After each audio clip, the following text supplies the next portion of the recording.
السلام علیکم ورحمۃ اللہ وبرکاتہ۔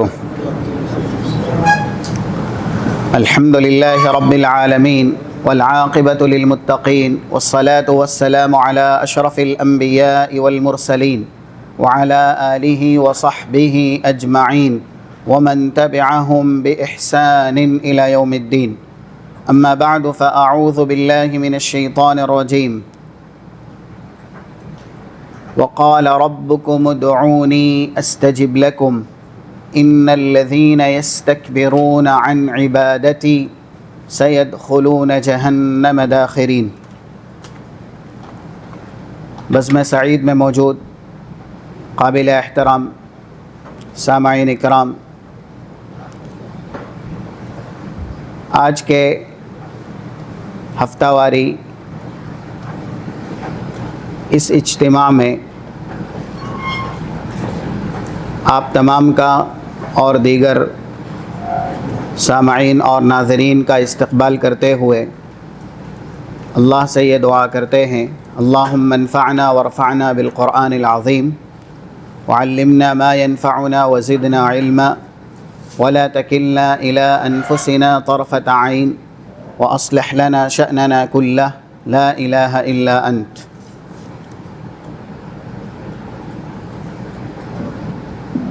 آج کی بزم سعید کا جو موضوع ہے وہ مخصوص دعا کی فضیلت کے تعلق سے ہے۔ ام المومنین حضرت عائشہ رضی اللہ تعالی عنہ کے امت پر احسانات میں سے ایک بڑا احسان یہ ہے کہ ان کی بیان کردہ احادیث کا تعلق اس سے بھی ہے کہ انسان اپنے رب سے کیسے مانگے، دعا کون سی کرے، اور رسول اللہ صلی اللہ علیہ وسلم دعا کب کرتے تھے، کیسے کرتے تھے، یہ ساری باتیں حضرت عائشہ رضی اللہ تعالی عنہا نے بیان کی ہیں۔ دعا کی فضیلت کلام مجید میں رسول اللہ صلی اللہ علیہ وسلم کی احادیث میں بہت زیادہ ہے، جیسا کہ ابھی آیت کریمہ جو پڑھی گئی سورہ غافر کی آیت نمبر 60 ہے۔ اللہ نے ارشاد فرمایا، وقال ربکم ادعونی استجب لکم، تمہارے رب کا فرمان ہے مجھ سے مانگو، مجھ سے دعا کرو۔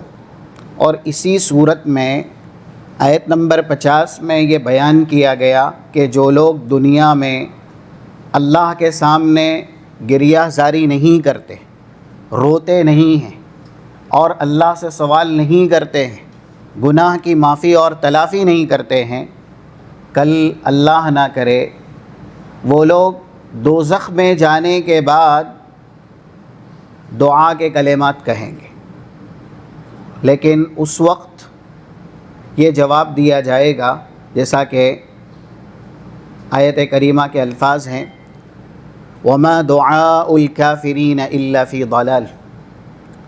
جب تمہیں دعا کرنی تھی تب تم نے اللہ کے سامنے دعا نہیں کی، اسی وجہ سے یہ نتیجہ ہے کہ آج تم دوزخ میں جانے کے بعد دعا کی تمنا کر رہے ہو اور یہ چاہ رہے ہو کہ اللہ کچھ دیر کے لیے عذاب میں کمی کر دے۔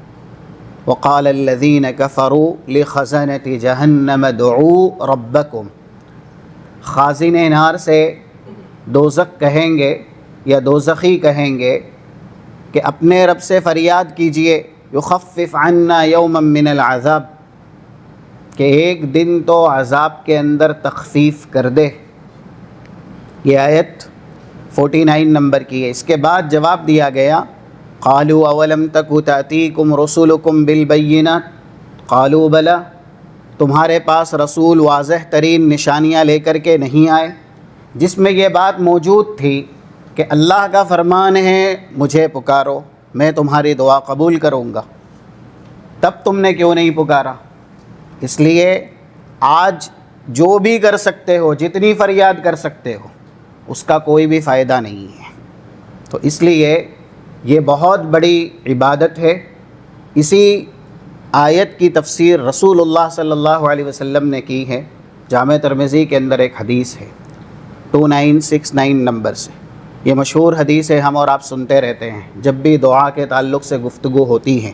الدعاء هو العبادہ، دعا ہی عبادت ہے یا دعا عبادت ہی ہے، دونوں ترجمہ اس کا ہو سکتا ہے۔ اور اللہ نے قرآن میں کہا ان الذین یستکبرون عن عبادتی، جو لوگ دعا نہیں کریں گے اور میری عبادت سے تکبر کریں گے، سیدخلون جہنم داخرین، ذلیل حقیر رسوا ہو کر کے عن قریب وہ دوزخ رسید کیے جائیں گے۔ اور ایک آیت ہے کلام مجید میں جس میں بتلایا گیا کہ انسان اپنے دین کو خالص کیسے کرے، یہ سورہ غافر ہی میں ہے، آیت نمبر 14 اور آیت نمبر 65، فَادْعُوا اللَّهَ مُخْلِصِينَ لَهُ الدِّينَ، آپ دعائیں کر کے، اللہ سے فریاد کر کے، اللہ سے سوال کر کے، جو اس کا دین ہے اس کو اسی کے لیے خاص کرے۔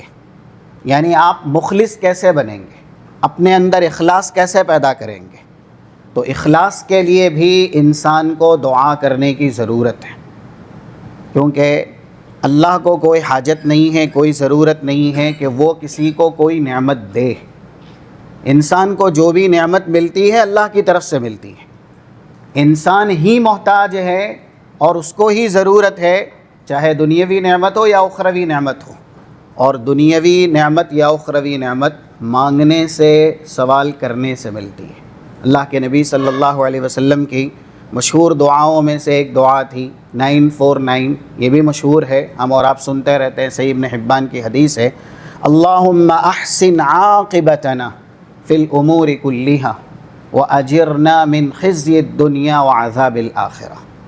اللہ میرے معاملے کے نتیجے کو، جو بھی کام میں کر رہا ہوں اس کے انجام کو حسین سے حسین بنا، بہتر سے بہتر بنا، اور دنیا کی آخرت کی رسوائی سے میری حفاظت فرما۔ تو اللہ کے نبی صلی اللہ علیہ وسلم نے دعا کی ہے، مانگا ہے۔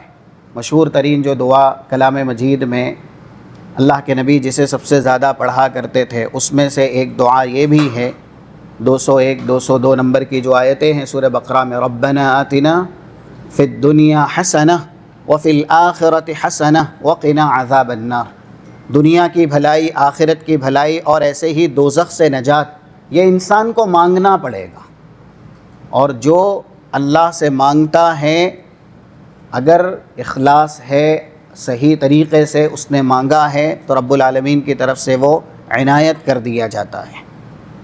اسی طریقے سے ایک جگہ حکم ہے سورہ اعراف کی آیت نمبر 55، ادعوا ربکم تضرعا وخفیہ، آپ اپنے رب کو پکاریے، اس سے دعائیں کیجیے، چاہے رو کے یا پھر خلوت میں رہ کر کے اللہ کو پکارنا پڑے۔ تضرعا وخفیہ، انسان اوروں کے بیچ میں ہے تو آہستہ آواز میں، یعنی محفل میں اللہ کے ساتھ وہ سرگوشی کرے، اور سب سے بہتر یہ ہے کہ وہ خفیہ طریقے سے تنہائی میں اللہ کے سامنے گریہ زاری کرے، اللہ کو پکارے۔ تو کلام مجید کی بہت سی آیات ہیں جو دلالت کرتی ہیں دعا کی فضیلت پر۔ ایسے ہی 3 ضابطے ہیں، اگر انسان اس کے مطابق عمل کرتا ہے تو وہ نہ دنیا میں عذاب دیا جائے گا نہ آخرت میں عذاب دیا جائے گا، وہ بھی کلام مجید میں بیان کر دیا گیا۔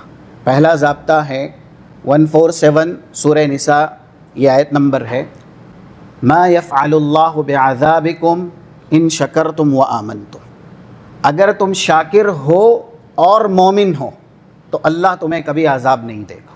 اللہ تمہیں عذاب دے کے کیا کرے گا؟ ان شکرتم وآمنتم، ہم میں شکر گزاری اور ایمان ہونا چاہیے، یہ پہلا ضابطہ۔ اگر انسان شاکر ہے اور مومن ہے عذاب کبھی نہیں دیا جائے گا۔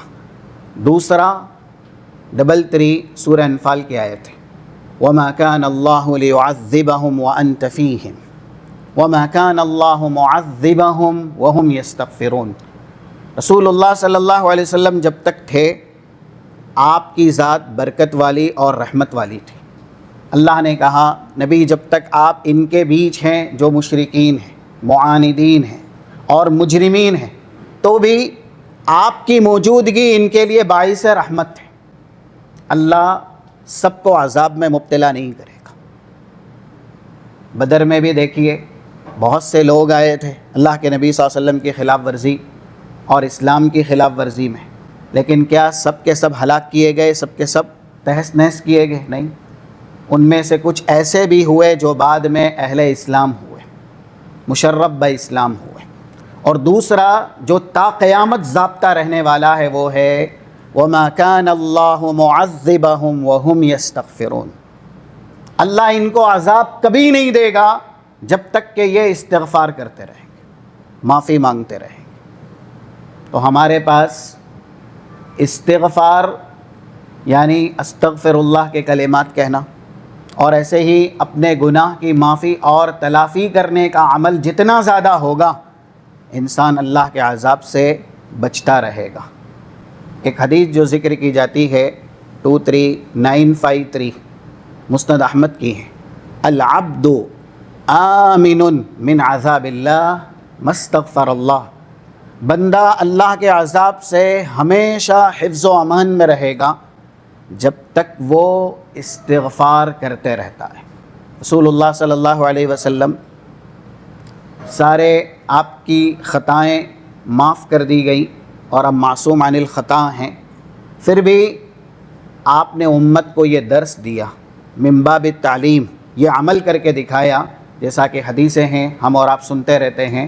2701 2702 صحیح مسلم کے اندر ہے، یا ایھا الناس توبوا الی اللہ، یا ایھا الناس استغفروا ربکم فانی استغفر اللہ فی اليوم 100 مرہ، اپنے رب سے استغفار کرو، گناہوں کی معافی مانگو، میں جن کی خطائیں یعنی رسول اللہ صلی اللہ علیہ وسلم اللہ نے پہلے سے ہی درگزر کر دی، معصوم عن الخطا ہوتے ہیں انبیاء رسول، آپ انبیاء رسول کے سردار ہیں، پھر بھی آپ نے امت کو درس دینے کے لیے، سبق دینے کے لیے یہ عمل کر کے دکھایا کہ آپ ایک دن میں 100 مرتبہ سے زیادہ استغفار کے کلمات کہتے تھے۔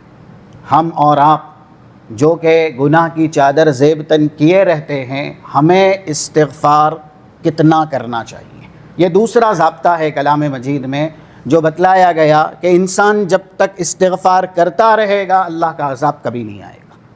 آج گناہ زیادہ ہے، استغفار نہیں ہے، اس لیے ہم چہار جانب دیکھتے ہیں کہ عذاب کی نوعیت جاری ہے اور ساری ہے، ایک عذاب ختم ہوتا نہیں کہ دوسرا عذاب دستک دیتا ہے۔ وجہ یہی ہے کہ لوگ جرم میں آگے بڑھ رہے ہیں لیکن وہ معافی اور استغفار نہیں مانگ رہے ہیں۔ اپنے گناہوں کی معافی مانگنا یہ ضروری ہے اللہ کے عذاب سے بچنے کے لیے۔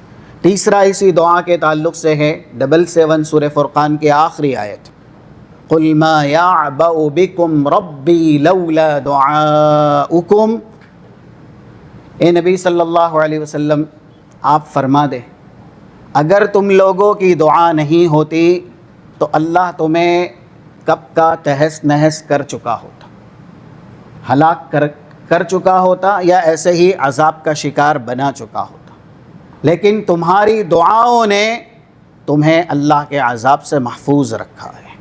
تو یہ بہت بڑی فضیلت ہے دعا کی کہ یہ دعا ہمیں اللہ کے عذاب سے بچاتی ہے۔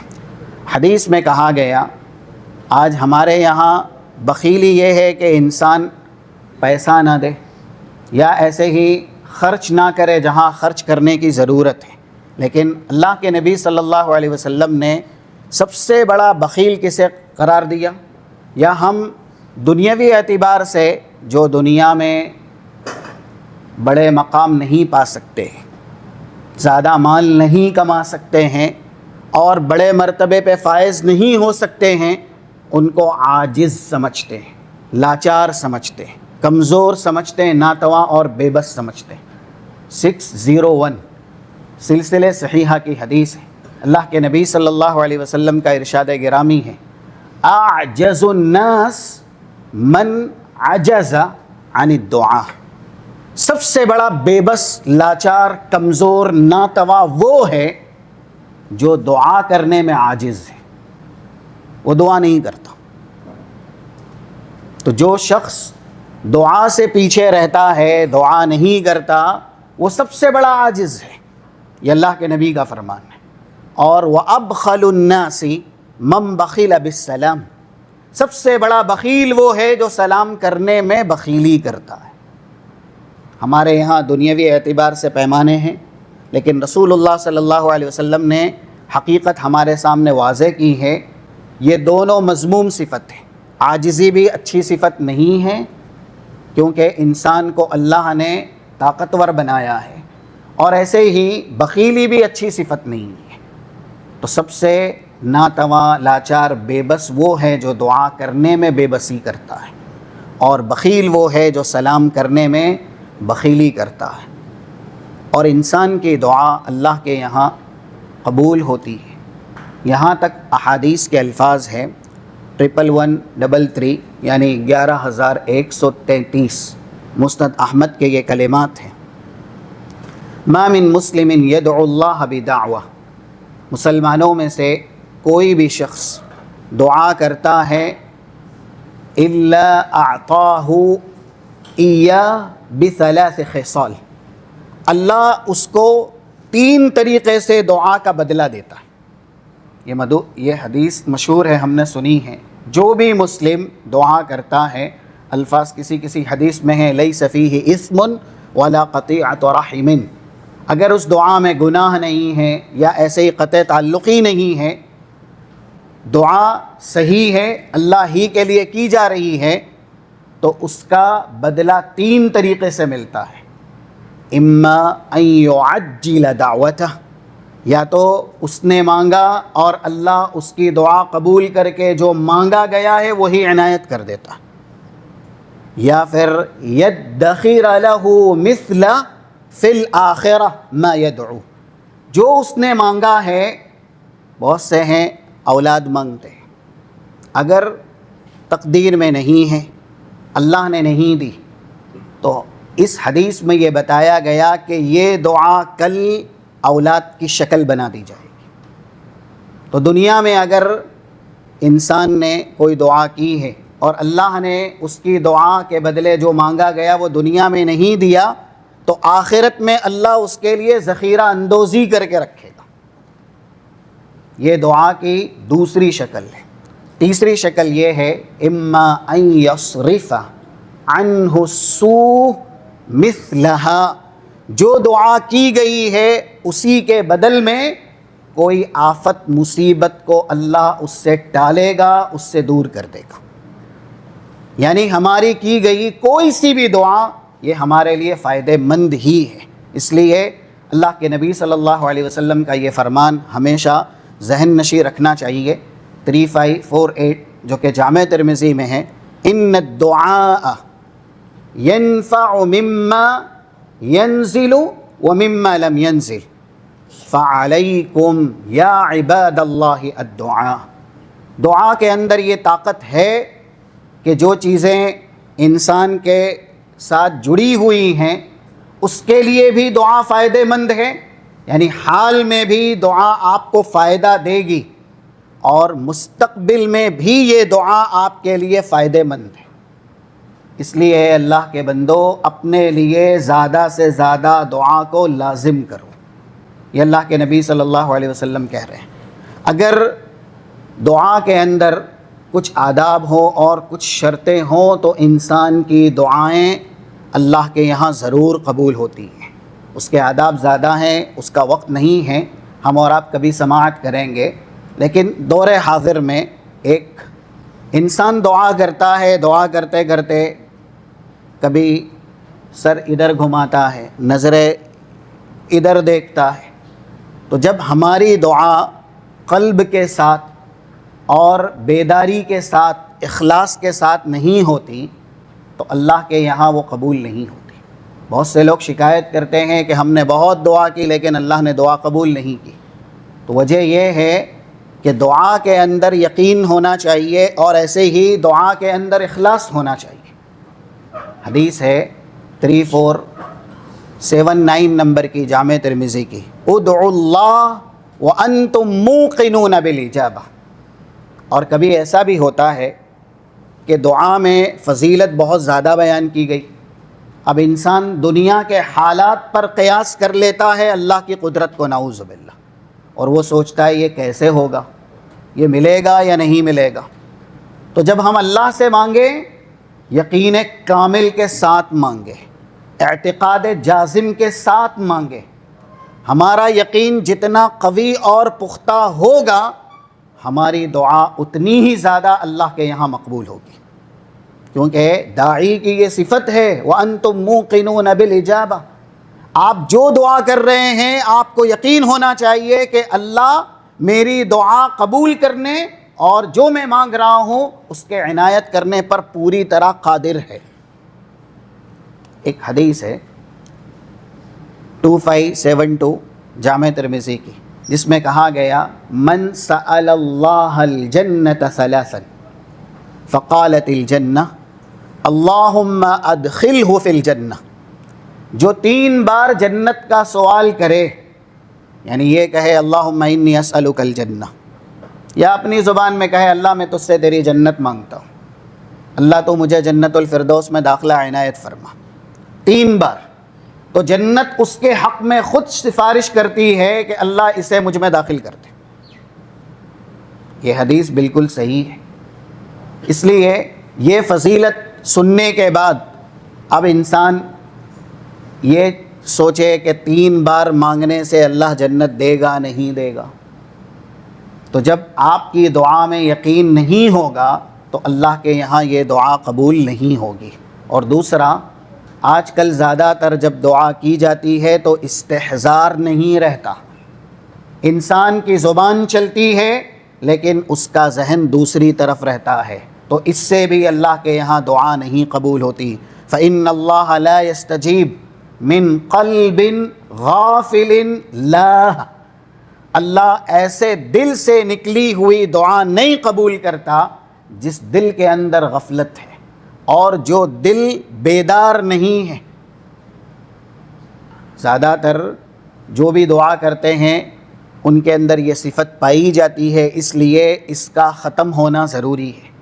اور دوسری وہ صفت جس کی وجہ سے دعا قبول نہیں ہوتی، یعنی مانع، جو دعا کے لیے مانع ہے، انسان یہ سوچتا ہے کہ میں اللہ سے ابھی مانگوں اور جیسے ہی مانگو ویسے ہی اللہ مجھے عنایت کر دے۔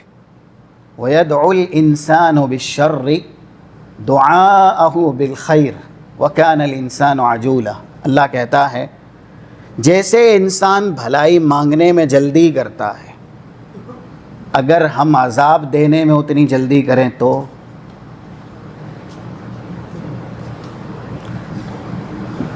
داعی دعا کرنے والا جب بھی اللہ سے مانگتا ہے وہ یہی کہتا ہے یا یہی سوچتا ہے کہ میں ابھی مانگوں اور فوراً میری دعا قبول ہو جائے۔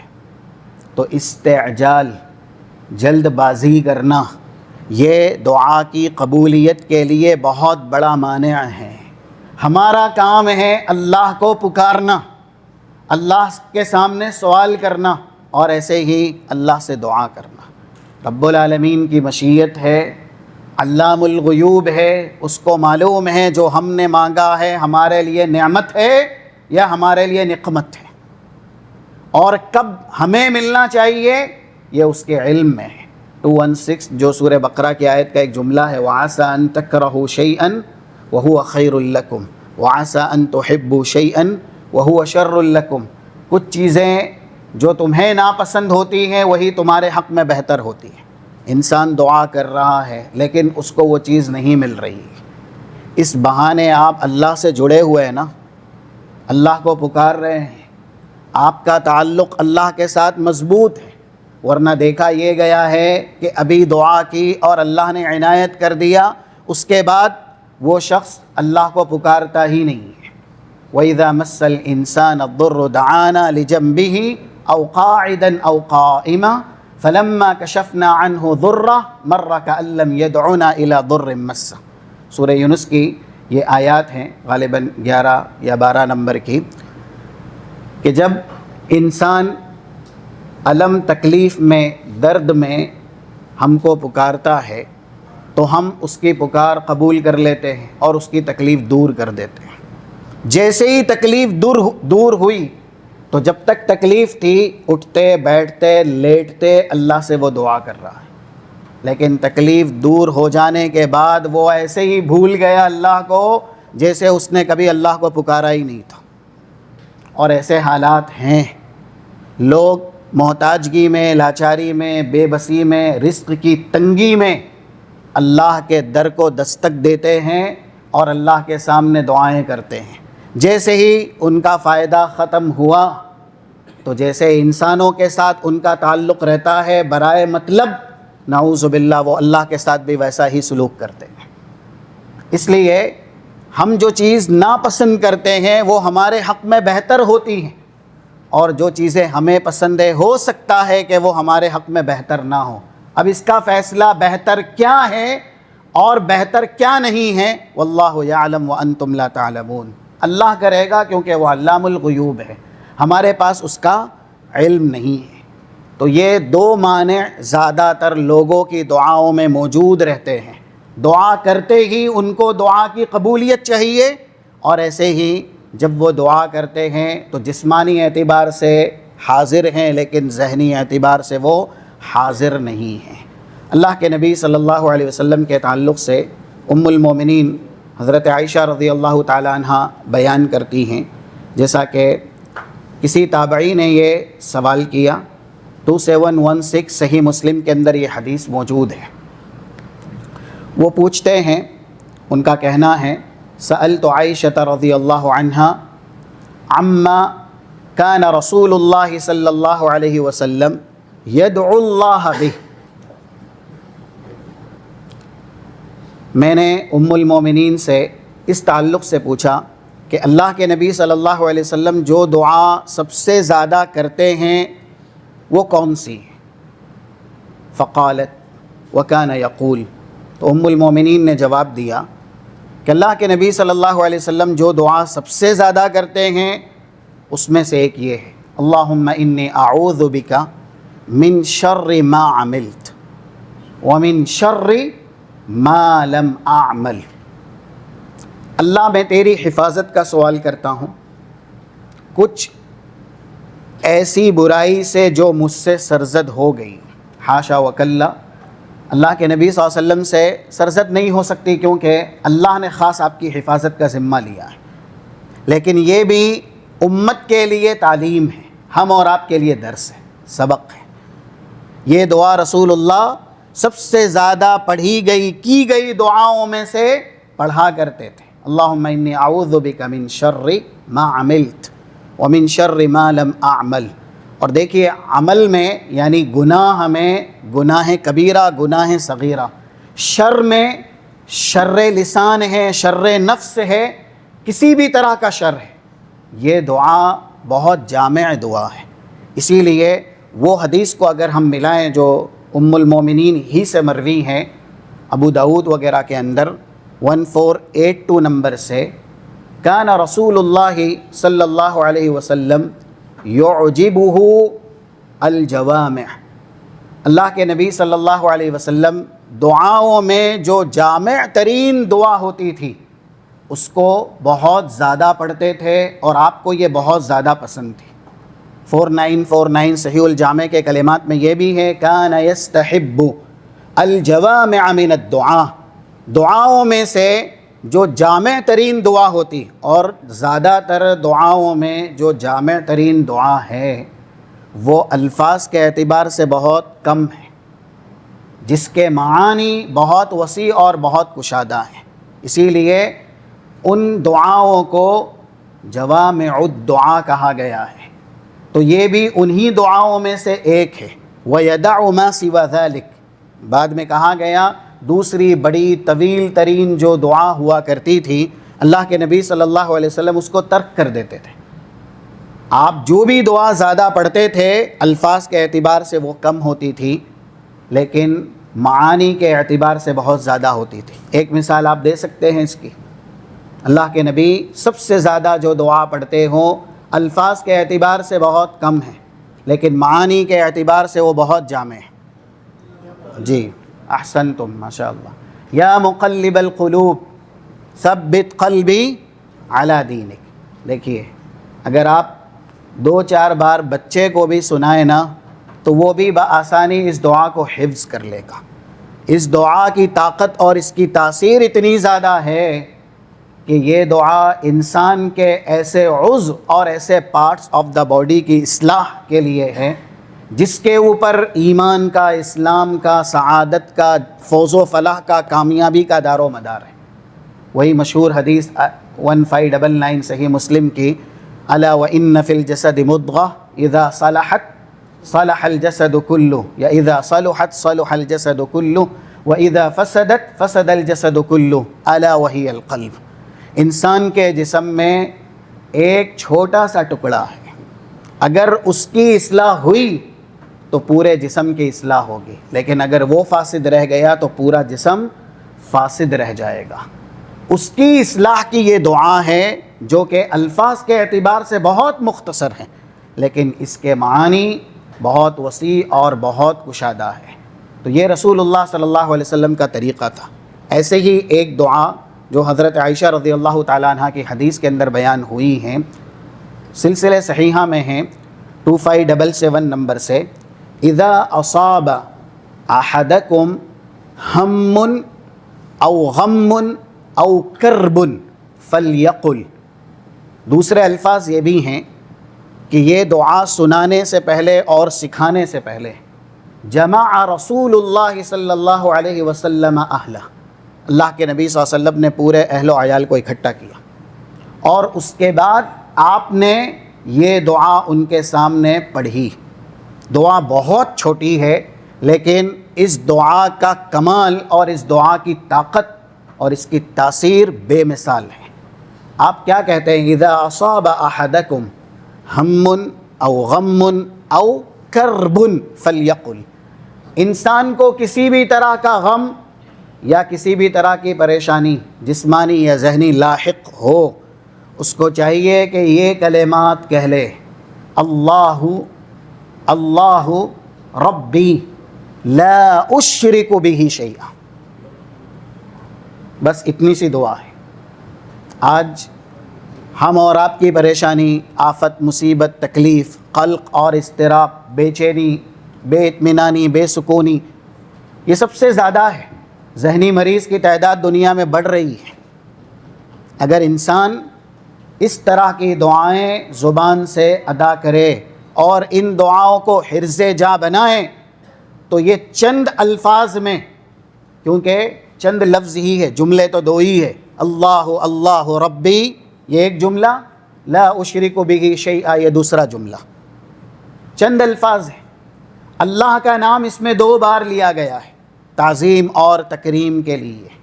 اور اس سے یہ بھی پتہ چلتا ہے کہ لفظ اللہ یہ اللہ کے سارے ناموں میں سب سے جامع نام ہے، جس کے اندر جمال بھی ہے، کمال بھی ہے اور ہر طرح کی خوبیاں ہیں. اور جب اللہ کا نام کسی دعا میں آ جاتا ہے یعنی توحید، تو پھر انسان کی پریشانی، انسان کی تکلیف کتنی ہی بڑی کیوں نہ ہو، توحید اس کی تکلیف کے لیے سب سے بڑا ازالہ ہے اور خاتمے کا سب سے بڑا ذریعہ ہے. اگر ہم توحید میں مضبوط ہیں، عقیدے میں درست ہیں، تو ہماری بڑی سی بڑی تکلیف اللہ کی طرف سے ختم کر دی جائے گی. اسی لیے کچھ دعائیں جو توحید سے ہی شروع ہوتی ہے اور ان دعاؤں کو باقاعدہ دعاء الکرب کہا گیا ہے، نام اس کا رکھا گیا ہے کہ یہ آفت، مصیبت، پریشانی کے خاتمے کی دعا ہے. ایک وہ مشہور حدیث جو دعاء المکروب کے نام سے ہی مشہور ہے، ابو داؤد کے اندر 5090، اللہم رحمتک ارجو فلا تکلنی الی نفسی طرفۃ عین واصلح لی شأنی کلہ لا الہ الا انت. دیکھیں لا الہ الا انت یہ توحید کا جملہ ہے جو رب العالمین کی عبادت پر اور اس کی ہر طرح کی حکومت پر، بادشاہت، ملکیت پر دلالت کرتا ہے کہ ساری چیز کا خالق، مالک، مدبر وہی اور وہی عبادت کے لائق ہے. اور ایسے ہی 2731 صحیح مسلم کے اندر جو حدیث ہے، یہ بھی رسول اللہ صلی اللہ علیہ وسلم مصیبت اور تکلیف کے وقت پڑھتے تھے، یعنی الفاظ بھی ایسے ہی ہے، کان رسول اللہ صلی اللہ علیہ وسلم یقول عند الکرب، جب مصیبت ہوتی، تکلیف ہوتی تو رسول اللہ یہ دعا پڑھتے تھے، لا الہ الا اللہ العزیز الحلیم، لا الہ الا اللہ رب العرش العظیم، لا الہ الا اللہ رب السماوات ورب الارض ورب العرش الکریم۔ یہاں پر بھی لا الہ الا اللہ کے کلمات ہیں، توحید کے جملے ہیں۔ اگر ہماری توحید مضبوط ہے تو مصیبت کتنی بھی بڑی کیوں نہ ہو، انسان کی توحید اس کی مصیبت سے اسے ضرور نجات دلائے گی، اور اس کی سب سے بڑی مثال، اور یہ بھی دعا انہی دعاؤں میں سے ایک ہے جو حضرت عائشہ رضی اللہ تعالیٰ عنہ بیان کر رہی کہ اللہ کے نبی صلی اللہ علیہ وسلم نے پورے گھرانے کو اکٹھا کر کے یہ کلمات سکھائے، اسی میں سے ایک کون سی؟ 3505 جامع ترمذی کی حدیث ہے، اور قرآن کریم میں اللہ نے وہ دعا ذکر کی ہے، بتا سکتے ہیں آپ؟ جی احسنتم، سورۃ الانبیاء آیت نمبر 87 اور 88۔ حضرت یونس کی تکلیف دیکھیں، اور اس تکلیف میں جو دعا کی گئی ہے وہ دعا کے کلمات دیکھیں۔ ہر عبادت کے ارکان ہوتے ہیں، دعا کے بھی ارکان ہیں، اور یہ دعا میں دعا کے ارکان بیان کیے گئے۔ اگر انسان کسی بھی دعا میں اس طرح کی دعا شامل کرتا ہے، اور ویسے بھی رسول اللہ کی تو یہ پیشین گوئی اور آپ کی بشارت ہے، جو ابھی حدیث کا ریفرنس 3505 جامع ترمذی کا دیا گیا، دعوت ذی النون، مچھلی والے کی دعا۔ نون بہت بڑی مچھلی کو کہتے ہیں، جیسے حوت ہے نا۔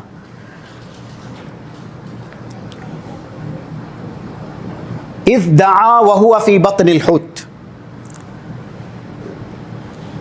جب مچھلی کے پیٹ میں تھے تب انہوں نے یہ دعا کی، لا الہ الا انت سبحانک انی کنت من الظالمین۔ اس میں یہ بھی الفاظ ہیں جیسا کہ قرآن کریم نے کہا 143 145 سورہ صافات میں، فلولا انہ کان من المسبحین، اگر وہ اس وقت اللہ کی تسبیح بیان نہ کرتے تو پھر تا قیامت مچھلی کے پیٹ میں ہی رہتے۔ دعا نے اور وہ کلمات نے جو حضرت یونس نے اس موقع پر ادا کیے ان کو نجات دلائی، اور وہ کلمات سراسر توحید پر مشتمل ہیں، کیونکہ الفاظ ہی ہیں لا الہ الا انت سبحانک انی کنت من الظالمین۔ اور اسی آیت سے دعا کے 3 ارکان بیان کیے گئے۔ پہلا رکن ہے لا الہ الا انت، توحید، دعا کرنے والا موحد ہونا چاہیے تو ہی اللہ اس کی دعا قبول کرے گا۔ اگر وہ توحید میں پختہ نہیں ہے یا اس کی توحید سلامت نہیں ہے تو پھر عمل کے اعتبار سے وہ کتنا ہی مستحکم اور مضبوط کیوں نہ ہو، اللہ کے ہاں اس کی دعا قبول نہیں ہوگی۔ اور سبحانک، دعاؤں میں اللہ کی تسبیح بیان کرنا، ہر عیب سے اللہ کو پاک ماننا، تنزیہ اللہ، یعنی اللہ کو کسی بھی طرح کی صفت جس میں نقص ہے، عیب ہے، اس سے پاک ماننا۔ اللہ ہر عیب سے منزہ اور مجلہ ہے، مصفہ ہے، مبرہ ہے۔ یہ سبحانک دوسرا رکن ہے دعا کا، اور جب رکن نہ ہو دعا میں یا کسی بھی عبادت میں، وہ عبادت کا کرنا نہ کرنا دونوں برابر ہے۔ اب جیسے تکبیر تحریم اللہ اکبر نماز کا رکن ہے، انسان اللہ اکبر نہ کہے، ایسے ہی کھڑا ہو جائے، بہت سے لوگ کھڑے بھی ہو جاتے ہیں کیونکہ وہ مسجد میں آتے ہی الجھن میں یا تیزی سے آتے ہیں۔ جب آپ اللہ اکبر نہیں کہیں گے اور ایسے ہی کھڑے ہو جائیں گے تو آپ نے رکن چھوڑ دیا ہے، نماز میں آپ داخل ہی نہیں ہوئے۔ سورہ فاتحہ نماز کا رکن ہے۔ اللہ کے نبی صلی اللہ علیہ وسلم کی مشہور حدیث ہے 395 صحیح مسلم کی، لا صلاۃ لمن لم یقرأ بفاتحۃ الکتاب من صلی صلاۃ لم یقرأ فیہا بأم القرآن فہی خداج۔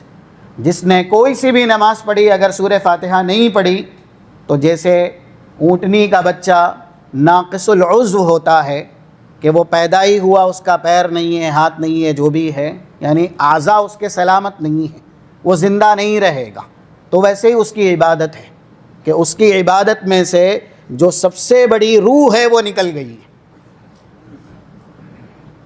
ایسے ہی دعا کے ارکان ہیں، پہلا رکن ہے توحید، لا الہ الا انت، اس جملے سے ثابت ہوا، اور سبحانک دوسرا رکن ہے تسبیح۔ آپ اللہ کی تعریف بیان کر رہے ہیں دعا کرنے سے پہلے۔ بہت سے لوگ جب بھی دعا کرتے ہیں تو اپنا مسئلہ پہلے رکھتے ہیں، ہاتھ اٹھے شروع ہو گئے، اللہ یہ چاہیے اور اس سے بچا، اس سے حفاظت فرما۔ جب آپ اللہ کی تعریف نہیں کریں گے، رسول اللہ پر درود نہیں بھیجیں گے، تو قبولیت میں یہ چیزیں آڑ ہے، دیوار ہے۔ اسی لیے وہ دعا جس میں اللہ کے نبی پر درود نہ ہو، اللہ کی تعریف نہ ہو، آسمان تک چڑھتی ہی نہیں ہے۔ اس لیے اللہ کی تعریف کریں اور حمد و ثنا بیان کریں، تسبیح بیان کریں دعا کرنے سے پہلے۔ یہ آداب ہیں اور دعا کے ارکان میں سے ایک رکن ہے۔ اور تیسرا بہت بڑا رکن جس سے زیادہ تر لوگ غافل رہتے ہیں وہ ہے انی کنت من الظالمین، الاعتراف بالذنوب، اپنے گناہ کا اعتراف کرنا۔ اس امت کے سب سے پاکیزہ، سب سے افضل، بہتر، بلندتر، یہاں تک کہ افضل الامہ بعد الانبیاء، افضل الصحابہ حضرت ابو بکر رضی اللہ تعالیٰ عنہ، اللہ کے نبی صلی اللہ علیہ وسلم کے پاس آئے۔ ان سے روایات زیادہ ہیں نہیں کیونکہ یہ نبی کے ساتھ ہی ہوتے تھے، اور اللہ کے نبی کے پاس دعا سیکھنے کے لیے، دعا کے تعلق سے سوال کرنے آئے۔ 2705 کیا کہا؟ علمنی دعاء یا رسول اللہ ادعو بہ فی صلاتی، آپ کوئی ایک ایسی دعا سکھائیے میں اسے اپنی نماز کی زینت بناؤں، نماز میں اس دعا کو پڑھوں۔ امت کے سب سے افضل ترین انسان ہیں انبیاء کے بعد، جن کا مقام سب سے زیادہ ہے، نبی ان کو بھی کیا دعا سکھا رہے ہیں؟ اس کا سراسر تعلق ہے اسی تیسرے رکن سے، الاعتراف بالذنوب، گناہوں کا اعتراف۔ اللہم انی ظلمت نفسی ظلما کثیرا ولا یغفر الذنوب الا انت فاغفر لی مغفرۃ من عندک وارحمنی انک انت الغفور الرحیم۔ تو جب بھی ہم اللہ کے سامنے فریاد کریں تب یہ دعا ضرور پڑھیں، چاہے یہ پڑھے یا سید الاستغفار پڑھے یا کم سے کم اللہم اغفر لی، اللہ تو میری مغفرت فرما۔ کیونکہ حضرت عائشہ رضی اللہ تعالیٰ عنہ نے یہ بھی بیان کیا، بس یہ آخری بات صحیح مسلم کی حدیث ہے 484 نمبر کی، ما نزل علی النبی صلی اللہ علیہ وسلم هذه الآیہ الا صلی صلاة وهو يدعو بها۔ اللہ کے نبی صلی اللہ علیہ وسلم پر جب سے یہ آیت نازل ہوئی فسبح بحمد ربک واستغفر، آپ نے کوئی سی بھی نماز پڑھی اس کے رکوع میں اور اس کے سجدے میں ضرور یہ دعا پڑھی، سبحانک اللہم ربنا وبحمدک اللہم اغفر لی، سبحانک اللہم ربنا وبحمدک اللہم اغفر لی۔ اگر آپ گہرائی سے سوچیں تو اس دعا میں بھی دعا کے تینوں رکن موجود ہیں۔ اللہ کے نبی صلی اللہ علیہ وسلم کا سبحانک کا جملہ کہنا یہ اللہ کی تسبیح بیان کرنا، اللہم ربنا کہنا اللہ کی توحید بیان کرنا، اور اللہم اغفر لی کا جملہ کہنا۔ جب رسول یہ کہہ سکتے ہیں تو پھر ہم اور آپ کو اس طرح کے جملے دعا کرتے ہوئے اللہ کے سامنے کتنے زیادہ کہنے چاہیے۔ بندہ جتنا اپنے آپ کے گناہ کا اللہ کے سامنے اعتراف کرتا جائے گا اللہ اس کو مغفرت سے بھی نوازے گا اور نعمتوں سے بھی سرفراز کرے گا۔ انشاءاللہ آئندہ کچھ باتیں اسی تعلق سے آپ کے سامنے بیان کی جائے گی۔ رب العالمین ہم اور آپ کو زیادہ سے زیادہ دعا کے آداب کے ساتھ اللہ سے سوال کرنے، دعا کرنے کی توفیق اور سعادت نصیب فرمائیں۔ اللہم ارنا الحق حقا وارزقنا اتباعہ وارنا الباطل باطلا وارزقنا اجتنابہ۔ سبحانک اللہم وبحمدک اشہد ان لا الہ الا انت استغفرک واتوب الیک۔ السلام